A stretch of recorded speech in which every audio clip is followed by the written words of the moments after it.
Welcome to the Tech Egg. Don't get scrambled. Enjoy the video. You start by confirming eligibility and the exact exam code. This ensures you book the correct test. Once done, sign into your Cisco ID and then Pearson VUE. Make sure accounts match. You'll need valid photo ID and a payment method ready, or a voucher code from your employer. Do this now so you can move straight to scheduling. Avoid creating accounts later, because mismatched profiles cause delays during booking. You next choose between an on-site center or an online proctored session.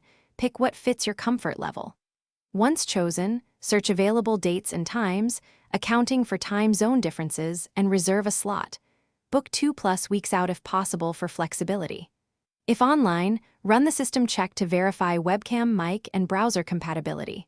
Otherwise, pick a nearby Pearson VUE center and note parking and arrival instructions so you arrive relaxed and on time.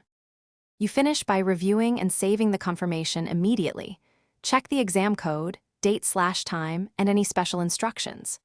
Once done, print or download the confirmation and have your ID ready, and prepare your testing environment or travel plans.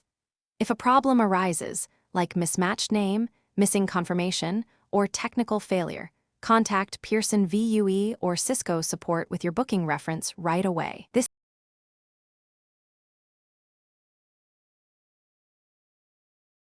Thanks for watching. Consider subscribing if I helped unscramble your problems.